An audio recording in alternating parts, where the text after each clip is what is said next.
नेपाललाई विकास गर्न केही गर्न पर्दैन, मात्रै नेपालमा भएको प्राकृतिक स्रोत सम्पदालाई सदुपयोग गरे मात्र पुग्छ। तपाईँ माओले चीन चाहिँ जनवादी गणतन्त्र भएको घोषणा गरे, त्यति बेला माओले भनेको छन् कि चीनको जनताले चाहिँ दुईटा शत्रुलाई चिनेको थियो। पृथ्वीको अर्को कुनामा उदाइरहेको चीनलाई देखेर पनि अदेखा गर्यो, उसले चीनलाई नजरअन्दाज गर्यो। चीनलाई उनीहरूले त्यो लेभलमा राखेन, किन भन्दा चीन एसियन कन्ट्री थियो र मङ्गोल कन्ट्री थियो।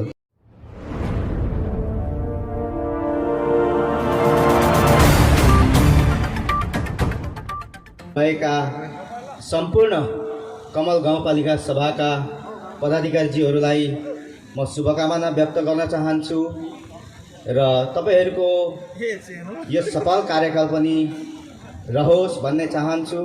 र तपाईहरूले नेपाललाई लागेको एउटा रोग छ, जुन रोग आजभन्दा 50-55 वर्ष अगाडि नै महामानव डाक्टर गोपाल गुरुङज्यूले पत्ता लगाइदिइसक्नु भएको छ।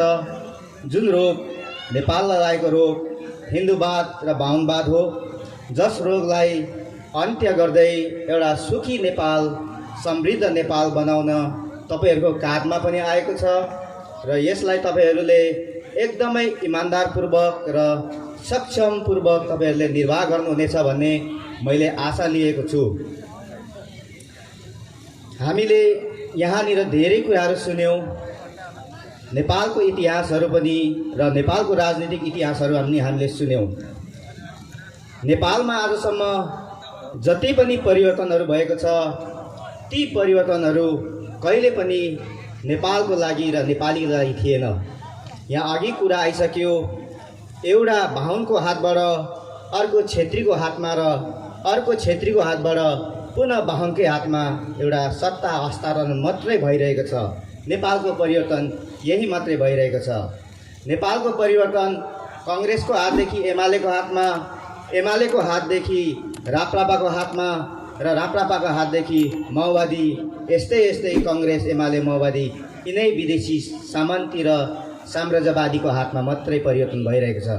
त्यसकारण नेपाल आजसम्म वास्तविक परिवर्तन र विकास भएको छैन। वास्तवमा कुनै पनि देश यदि सक्षम, सबल र परिवर्तन हुन्छ भने यदि त्यो देशमा पार्टी एउटा खलकदेखि अर्को खलक नभएर दर्शन परिवर्तन हुन आवश्यक छ। तपाईहरुलाई म उदाहरण दिन चाहन्छु। कांग्रेस, एमाले, माओवादी, राप्रपा यावत नेपालमा रहेका जति पनि पार्टीहरू छन्, यिनीहरू सबै हिन्दूवाद र बाहुनवादमा ग्रसित छन्। हिन्दूवाद र बाहुनवादबाट सञ्चालित छन्। कांग्रेसबाट एमालेको हातमा आउनु भनेको तिनै हिन्दूवादीको हातबाट हिन्दूवादीको हातमा आउनु हो। एमालेबाट राप्रपाकोमा आउनु भनेको पनि तिनै हिन्दूवादीबाट हिन्दूवादीकोमै आउनु हो। बाहुनको हातबाट छेत्रीको हातमा सरकार सत्ता आउनु भनेको तिनै हिन्दूवादबाट तिनै हिन्दूवादको हातमा मात्रै आउनु हो। त्यसकारण नेपालमा परिवर्तन भएको छैन। यदि नेपाल परिवर्तन हुन्छ भने नेपालमा दर्शन परिवर्तन हुन आवश्यक छ। अब त्यो दर्शन भनेको हिन्दूवादको हातबाट अब मङ्गोलवादमा आउन आवश्यक छ। कांग्रेस, एमाले, माओवादी यावत रहेका 52 क्षेत्रीका पार्टीहरूबाट हिन्दूवादबाट अब यो देशका 80% अहिन्दू मूलवासी मङ्गोलहरूलाई प्रतिनिधित्व गर्ने मङ्गोलवादको हातमा आउन आवश्यक छ। अनि मात्र नेपाल परिवर्तन हुन्छ। होइन, यो कुरा तपाईहरूलाई गलत लाग्छ, तपाईहरुमा अझै पनि त्यो आडम्बर छ, यो कुरा असम्भव छ भन्ने कुरा लाग्छ भने तपाईहरुले अहिले देखिरहनु भएको यो दुःख, यो असुविधा, यो बेरोजगार, यो त झनै बढेर जान्छ। त्यसकारण तपाईहरुले यो सत्य कुराहरूलाई स्वीकार्नै पर्ने हुन्छ। अर्को कुरा, मैले बारम्बार धेरैवटा कार्यक्रममा भन्ने गरेको छु, नेपाललाई परिवर्तन गर्न, नेपाललाई विकास गर्न केही गर्न पर्दैन, मात्रै नेपालमा भएको प्राकृतिक स्रोत सम्पदालाई सदुपयोग गरे मात्र पुग्छ। तपाईहरुलाई मैले धेरैचोटि भनेको छु, धेरैलाई याद पनि छ होला, नेपाल संसारमा एउटा यस्तो मुलुक हो जुन संसारमा नेपाल मात्रै एउटा देश हो जहाँनिर हिमाल छ, पहाड छ, तराई छ। यो तीनटा भौगोलिक मिलेर बनेको देश छ। यो त्यसै सुन्दर छ, यसलाई बनाउनु पर्दैन, यसलाई श्रृङ्गार गरे मात्रै पुग्छ। त्यसकारण यो सबै कुराहरूलाई चाहिँ उनीहरूले किन परिवर्तन चाहँदैन र किन सदुपयोग गर्दैन भन्दाखेरि नेपाल आज विदेशीको हातमा छ। नेपाल यो देशको भूमिपुत्र मूलवासीको हातमा छैन। नेपालको सत्ता र शासन विदेशी साम्राज्यवादीको हातमा भएकोले गर्दाखेरि यो प्राकृतिक स्रोत सम्पदाहरूलाई उनीहरूले सही सदुपयोग र उचित सम्भार गरेको छैन र यसलाई नेपाललाई विकास गरेको छैन। तर तपाईहरुलाई म उदाहरण दिन चाहन्छु। यही नजिकै छिमेकी मुलुक, तपाई हाम्रै अनुहार भएको देश, तपाई हाम्रै अनुहार भएको व्यक्तिहरूले सञ्चालन गरेको देश चीन आज संसारमै सुपर पावरको रूपमा अगाडि बढिसकेको छ। लगभग अब चीन सुपर पावर घोषित भइसकेको छ। केही कुराहरू बाँकी छ।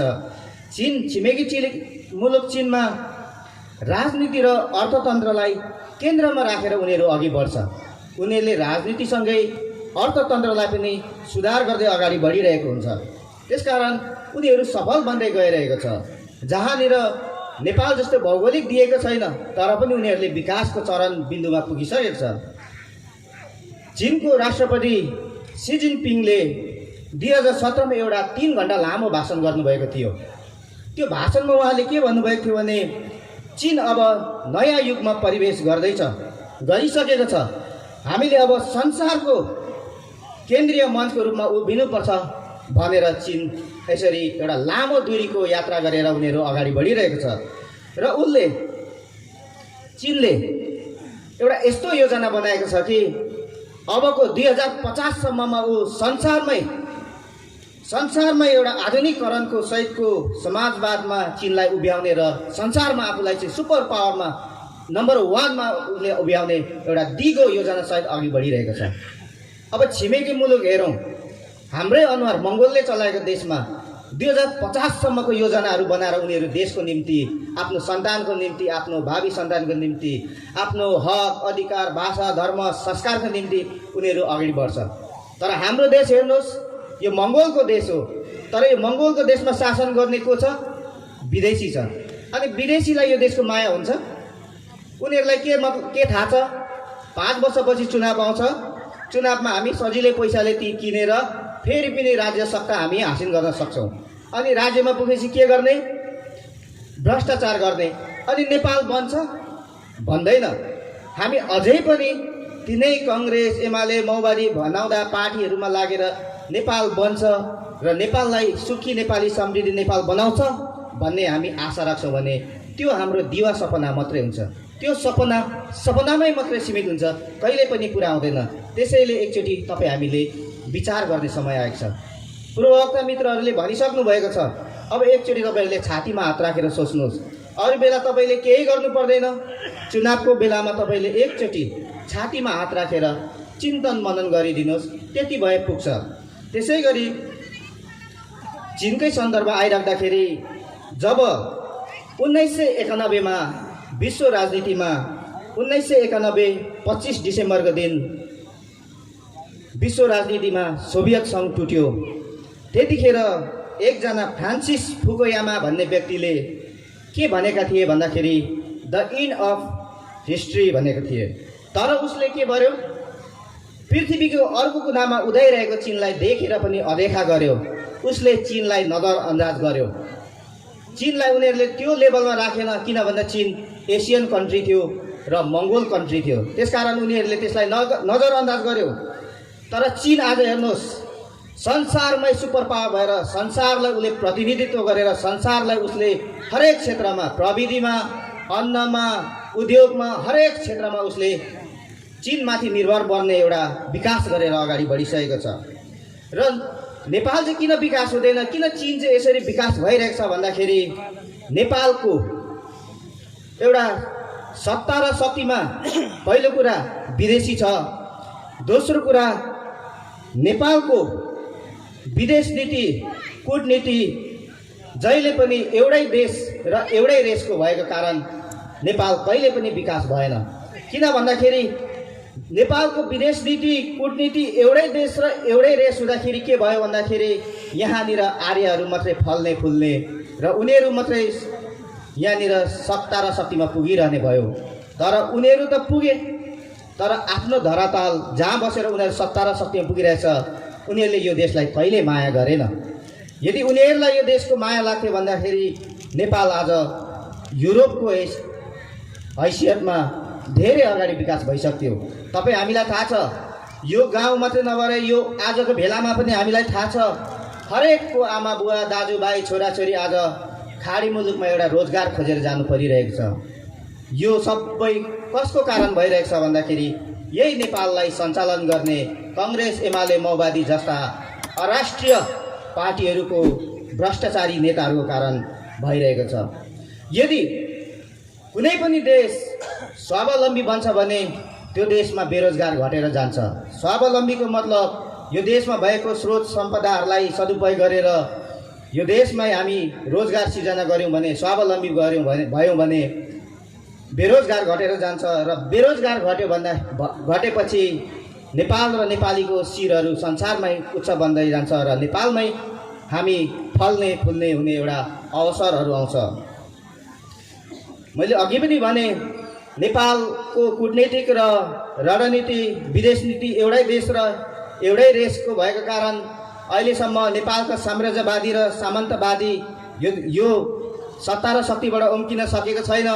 तर अब तपाईँहरूलाई म एउटा कुरा भन्न चाहन्छु कि संसारमै अब यो एउटै हात एउटै साथ र साम्राज्यवाद र यो सामन्तवादको अन्त्य हुँदैछ र त्यो अन्त्यको सुरुवात मङ्गोल नेसनल अर्गनाइजेसनले नेपालबाट सुरुवात गरिसकेको छ। नेपालमा जब लोकतन्त्र, धर्मनिरपेक्ष र प्रान्तीयताको आवाज उठ्यो, त्यो पहिलो उठाउने नै मङ्गोल नेसनल अर्गनाइजेसन र मङ्गोल नेसनल अर्गनाइजेसनका संस्थापक प्रेसिडेन्ट महामानव डाक्टर गोपाल गुरुङ हुनुहुन्छ। जुन उहाँले हिजो देख्नुभएको लोकतन्त्र, धर्मनिरपेक्ष र प्रान्तीयता नेपालमा आइसकेको छ र यो जग अब संसारमा फैलिँदै जान्छ र संसारमै अब साम्राज्यवाद र सामन्तवादको अन्त्य हुँदै लोकतान्त्रिक समाजवादको उदय भइसकेको छ। र अन्त्यमा जाँदा जाँदै म तपाईँहरूलाई भन्न चाहन्छु, जब 1949 मा चीनमा माओले चीन चाहिँ जनवादी गणतन्त्र भएको घोषणा गरे, त्यति बेला माओले भनेको छन् कि चीनको जनताले चाहिँ दुईटा शत्रुलाई चिनेको थियो। त्यो शत्रु भनेको साम्राज्यवाद र सामन्तवाद हो। त्यो शत्रुलाई परास्त गरेपछि आज चीन संसारमै सुपर पावरको हैसियतमा उभिएको छ। त्यसैले गर्दाखेरि चीन हिजो 1949 मा जसरी आफूलाई आफ्नो शक्ति चिनेर अघि बढेको थियो, जितेको थियो, चीनले आजसम्म पराजय भोग्नु परेको छैन। त्यसै गरी तपाईँहरूले पनि अब नेपाललाई लागेको रोग पत्ता लगाउनु भयो। नेपाललाई लागेको वास्तविक शत्रु, नेपालको शत्रु पनि तपाईँहरूले थाहा पाउनुभयो। जुन कुरा महामानव डाक्टर गोपाल गुरुङज्यूले हामीलाई पारदर्शी शिक्षा जस्तै छर्लङ्ग पारिदिनु भयो। हामीले हाम्रो शक्ति, हाम्रो शत्रु, हाम्रो प्रमुख शत्रु सबै चिनिसकेका छौँ। त्यसैले अब तपाईँ हाम्रो हातमा पनि एउटा जित, एउटा विजय गर्ने एउटा अवसर आएको छ, एउटा समय आएको छ। त्यो समय भनेको अब तपाईँ हामीले पनि नेपाललाई धमिरा बनाउने, नेपाललाई रोगी बनाउने, नेपाललाई संसारकै गरिब मुलुक बनाउने, हिन्दूवाद र बाहुनवादलाई अन्त्य गरेर कहिल्यै नझुक्ने यो गोर्खालीको शिरलाई चुमुलुङमा जस्तै ठाडो उभ्याउने एउटा समय आएको छ। त्यसको लागि तपाईँहरूले आउने हरेक चुनावहरूमा मङ्गोल नेसनल अर्गनाइजेसनको चुनाव चिन्ह कुखुराको भालेमा मतदान गर्नुहोस्। तपाईँ हाम्रो जित सुनिश्चित छ। र अन्त्यमा जाँदा जाँदै एउटा कुरा जोड्न चाहन्छु, यो 21औं शताब्दी हो। यो शताब्दी भनेको प्रविधिको शताब्दी हो। चीनमा एउटा भनाइ छ, यो युग भनेको वर्क हार्डको होइन, वर्क स्मार्टको समय हो। तर वर्क स्मार्ट कति बेला सफल हुन्छ भन्दाखेरि जब प्रविधि र विकासको चरम विकास हुन्छ अनि मात्र यो सफल हुन्छ।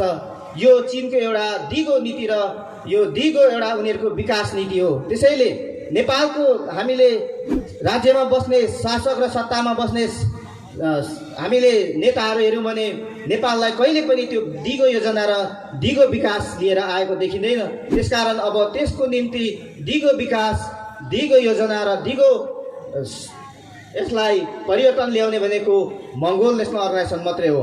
किन भन्दाखेरि मैले अघि सुरुमा जोडेको थिएँ कि कुनै पनि देश विकास गर्नको लागि स्पष्ट दर्शन र भिजनको आवश्यक छ। जुन स्पष्ट दर्शन चाहिँ मङ्गोल नेसनल अर्गनाइजेसनसँग मात्रै छ। मङ्गोल नेसनल अर्गनाइजेसनले हिजो के भन्यो, राजतन्त्रको समयमा नेपालमा लोकतन्त्र हुनुपर्छ, धर्मनिरपेक्ष हुनुपर्छ र प्रान्तीयता हुनुपर्छ भन्यो, जुन आज पुरा भयो।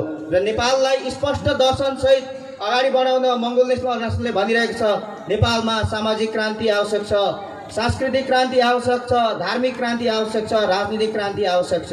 यो एमएनएको स्पष्ट धारणा हो, स्पष्ट दर्शन हो। अर्को कुरा, जब नेपालमा मङ्गोल नेसनल अर्गनाइजेसन सत्ता र शक्तिमा पुग्छ, तब मङ्गोल नेसनल अर्गनाइजेसनले वास्तविक लोकतान्त्रिक समाजवाद लागू गर्नेछ भनेर आफ्नो माग मुद्दा र घोषणापत्रहरूमा भनेको छ। यो कुरा स्पष्ट दर्शन हो, स्पष्ट बाटो हो। र अर्को कुरा, नेपाललाई प्रतिनिधित्व गर्ने झन्डा त्यो बाहुन र छेत्रीलाई मात्रै प्रतिनिधित्व गर्ने यो अराष्ट्रिय झन्डा भएकोले गर्दाखेरि नेपालमा चाहिँ सम्पूर्ण नेपालीहरूलाई प्रतिनिधित्व गर्ने एउटा राष्ट्रिय झन्डा परिवर्तन गर्नुपर्छ भनेर एमएनओले आफ्नो प्रस्तावित राष्ट्रिय झन्डा तयार पारेको छ। यो पनि एमएनओको स्पष्ट दर्शन हो। र अर्को कुरा, नेपालमा चाहिँ यो एकल तानाशाही, एकल धर्म र एकल नस्लले मात्रै प्रयोग गर्ने पुज्ने राष्ट्रिय जनावर गाईलाई चाहिँ परिवर्तन गर्नुपर्छ भनेर एमएनओले कस्तुरी मृग राख्नुपर्छ भनेको छ। यो पनि एमएनओको स्पष्ट दर्शन भएकोले गर्दाखेरि यदि नेपाललाई सफल, सक्षम र सुखी नेपाली र समृद्ध नेपाल बनाउन सक्छ भने त्यो मङ्गोल नेसनल अर्गनाइजेसन मात्रै अन्तिम विकल्प हो। धन्यवाद। जय मङ्गोल।